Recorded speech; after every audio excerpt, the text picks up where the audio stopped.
Selamat pagi anak-anak. Hari ini saya Andika Sahadewa akan memaparkan perkuliahan mengenai fenomena likuifaksi. Jadi ini sebuah topik khusus dari mata kuliah Mekanika Tanah 2, di mana kita akan menyajikan tentang bagaimana likuifaksi sudah terjadi.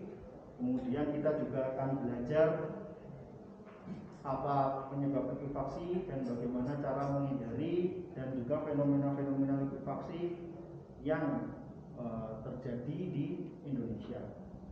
Jadi ada aspek mengenai pengajaran kepada mahasiswa, dan juga ada aspek mengenai pengabdian masyarakat, bagaimana kita berbagi informasi supaya masyarakat dapat menghindari diri mereka dan keluarga dari likuifaksi, dan juga terkait penelitian yang telah kami lakukan dengan objek likuifaksi.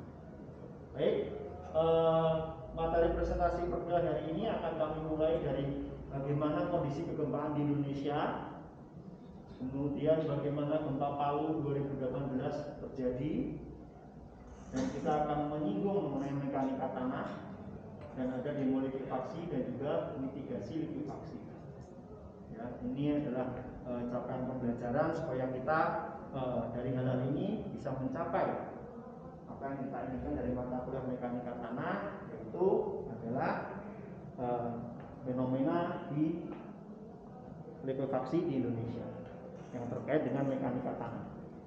Baik, ingin kami sampaikan bahwa Indonesia ini sayangnya kita berada di lokasi terjepit dari Australia dan juga Asia Daratan, di mana di situ adalah pertemuan lempeng-lempeng penyusun bumi. Di mana kalau kita beranggapan bahwa dunia itu globe itu seperti puzzle, maka kita berada di tepian pertemuan antara puzzle. Sehingga yang terjadi adalah puzzle-puzzle tersebut rawan bergerak. Ya, ini ada di garis-garis yang hitam-hitam ini adalah pertemuan antar puzzle-puzzle tersebut yang bergerak satu sama lainnya. Ketika ada pergerakan, maka terjadilah gempa. Ya, inilah yang ingin saya sampaikan, bahwa kita sayangnya berada di kondisi yang tidak mengenakan dalam topik kegempaan. Wajar jika kita sering mengalami gempa, karena lihatlah sekeliling kita, dari arah Australia mendesak ke arah kita, ya, ke arah utara, dan juga di teman-teman kita di daerah Indonesia Timur juga bertemu dengan lempeng-lempeng lainnya. Di Sumatera sendiri terdapat sesar yang membelah Pulau Sumatera, dan masih banyak sesar-sesar lainnya di pulau-pulau di Indonesia. Baik, ini adalah salah satu gempa yang populer di Indonesia, terkenal, bahkan mengundang banyak orang luar negeri, masyarakat internasional, tentang kejadian gempa Palu 2018. Ya, ada bom bensin sampai keangkat, runway bandara sampai terpecah menjadi dua, bangunan air porak-poranda, mobil-mobil terbawa oleh air.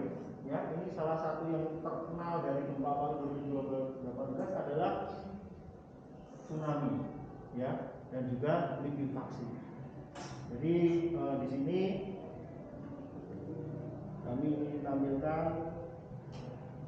video likuifaksi, ya. Nanti akan kita tampilkan di mana di sini terjadi porak-poranda karena dorongan gaya gempa bumi, sehingga tanah terangkat, bergeser. Ini kejadian saat 2018. Ya. Halo, assalamualaikum teman-teman. Hari ini saya berada di Kabupaten Sigi, di lokasi yang mengalami dampak akibat gempa Palu 2018 kemarin. Saat ini saya berdiri di atas lapangan sepak bola yang sudah hancur-hancur seperti ini. Namun hal yang unik adalah bahwa lapangan sepak bola ini aslinya berada di lokasi rumah saya yang beratapan saya di sana. karena gempa dia terdorong sekitar hampir 400-500 sekitar setengah kilo lebih lah ke arah sini.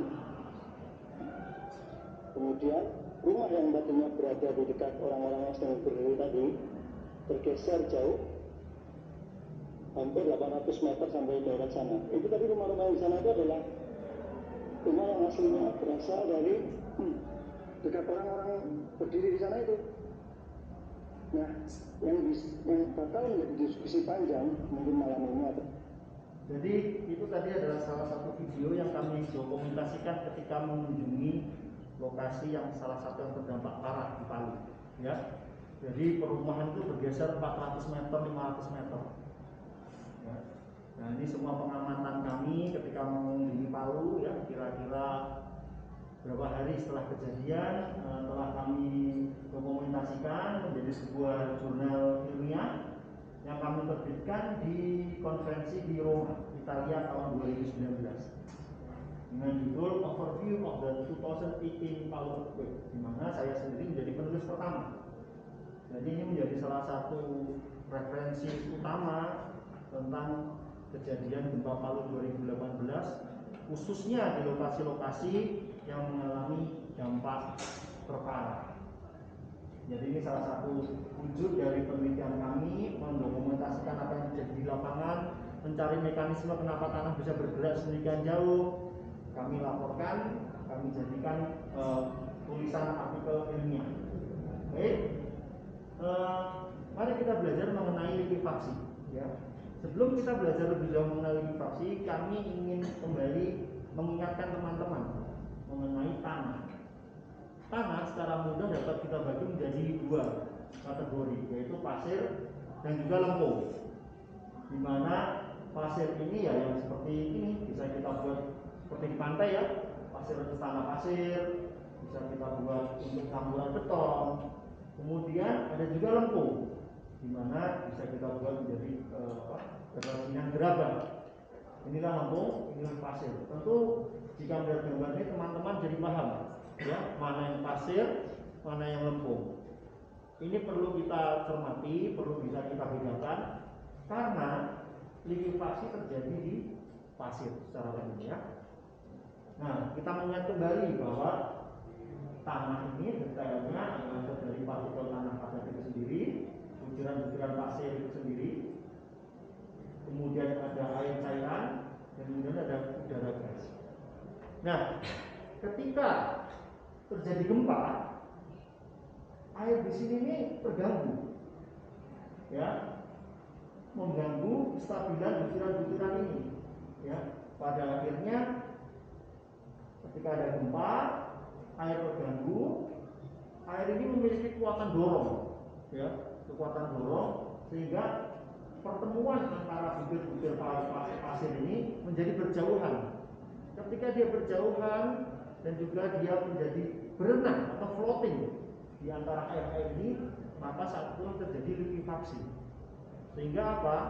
Sehingga tanah yang tadinya bisa kita berdiri di atasnya menjadi tidak mampu menahan berat badan kita, tidak mampu menahan berat rumah. Pada akhirnya rumah tenggelam, rumah bergeser. Itulah secara mudah penjelasan mengenai likuifaksi. Mari kita lihat video ini, ya. Saya ambil dari 多少呢？也不用太多，大概是 pasir, ya. 刚好能够盖住这个水的表面就可以了。再来一点点。 Kita isi lagi pasir. Kita jenuhkan. OK 了，现在我们用肉眼从上往下看，当然只看到干干的沙子，我们不知道它里头含有多少的水分。但是从这个玻璃箱子的侧面，我们清楚地看到，其实这一块土地蕴含了相当饱和的地下水。OK， 我们现在试着在这块土地上盖房子。假设我们住在这个地方，从此就安居乐业了吗？不要忘了哦，台湾位在地震带上，万一不幸发生了地震的时候， Inilah kira-kira 地层 terjadi gempa. 会剧烈的晃动，晃动会产生什么 Butiran 现 pasir 象呢？ semakin 我 menjauh 们看 satu 到 sama lainnya sehingga seolah-olah kita berenang di atas pasir. Dia tidak memiliki kekuatan untuk menopang beban-beban yang ada di atasnya, sehingga terjadilah likuifaksi. Nah, Pak, bagaimana cara kita supaya terhindar dari likuifaksi, terhindar dari gempa? Pakar-pakar di Indonesia telah menerbitkan buku yang berjudul Peta dan Sumber Bahaya Gempa Indonesia 2017. Ya, ini salah satu bagian dari kami memberikan materinya adalah juga sosialisasi bahwa sudah ada buku sedemikian rupa yang memuat sumber-sumber gempa, memuat gaya-gaya gempa yang dapat digunakan masyarakat umum maupun perencana teknik sipil bangunan secara khusus. Salah satu yang bisa kita gunakan adalah untuk masyarakat, ya. Kita lihat warna merah arah sebelah kanan ini berarti bahaya sekali.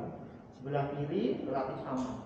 Jadi coba kita lihat di mana kita tinggal, di mana kampung halaman kita, lokasi-lokasi kita berada di mana. Itulah garis warna-warna ini menggambarkan resiko gempa yang ada di sini.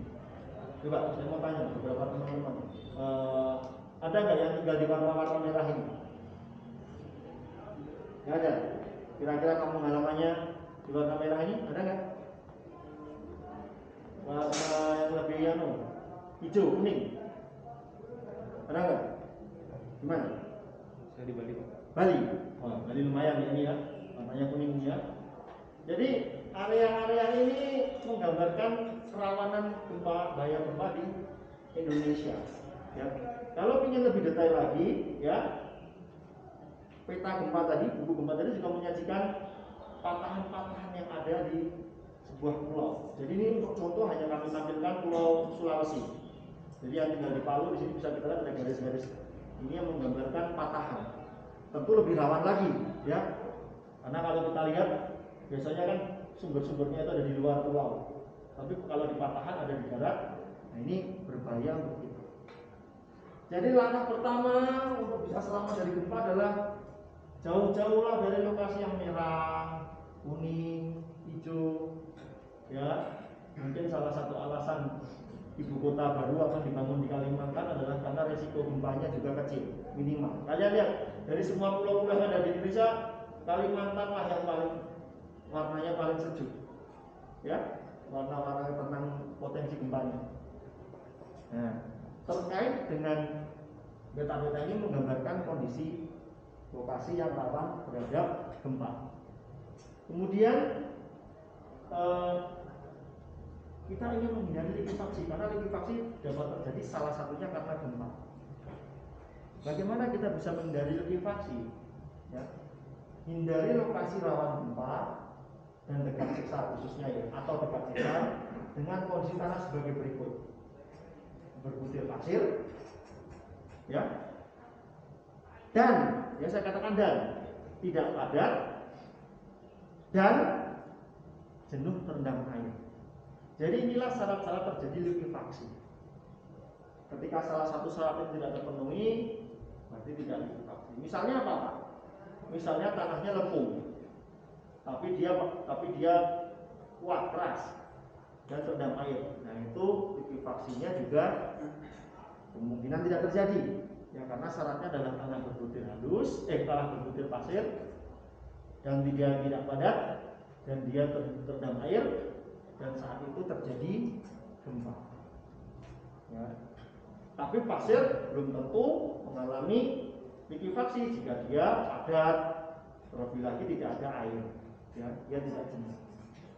Jadi ini pembelajaran buat kita semua untuk masyarakat umum mudah menerapkan hal-hal seperti ini ketika mereka akan membangun rumah, akan membeli tanah, ya tidak melulu harus menggunakan hitungan-hitungan yang rumit. Tapi indikasi-indikasi seperti ini adalah hal yang bisa kita sosialisasikan dengan mudah ke keluarga, teman-teman, ya, bahwa salah satu cara mudah untuk menghindari likuifaksi adalah menghindari hal-hal yang kami tampilkan di sini. Oke, jadi untuk tugas ya minggu ini sampai pertemuan berikutnya, periksa kondisi tanah di tempat kalian tinggal. Apakah sumurnya tinggi, air sumurnya tinggi ya. Muka air tanah bisa kita dekati dengan tinggi air sumur. Misalnya sumurnya masih terbuka bisa kelihatan ya. Kemudian butiran-butiran bisa kita coel saja dari permukaan, kira-kira lempung atau kira-kira pasir. Kalau mudah, kalau padat itu dia tidak lepas ya, dia tidak terurai, tidak gampang terurai. Tapi kalau tidak padat itu gampang terurai. Ya, jadi ini yang bisa kami sampaikan, mulai dari kondisi kegempaan di Indonesia, bagaimana Indonesia itu sayangnya terpapar di antara lempeng-lempeng benua, pertemuan antara benua, kemudian menyebabkan Indonesia menjadi rawan gempa. Salah satu bahaya gempa itu mengundang likuifaksi. Lalu bagaimana likuifaksi bisa terjadi karena ada air yang terganggu sehingga membuat butiran pasir berenang-renang di antara air sehingga menjadi cair, seolah-olah menjadi cair, tidak memiliki kekuatan geser. Dan bagaimana cara kita menjauhi potensi likuifaksi sudah kita bahas hari ini. Jika ada pertanyaan? Ada pertanyaan? Ada pertanyaan? Ada pertanyaan enggak? Apa? Ada pertanyaan? Ya, jadi sekian cukup yang kami sampaikan mengenai mata kuliah mekanika tanah topik khusus yaitu likuifaksi. Semoga bisa bermanfaat untuk teman-teman semua dan juga menambah wawasan. Baik.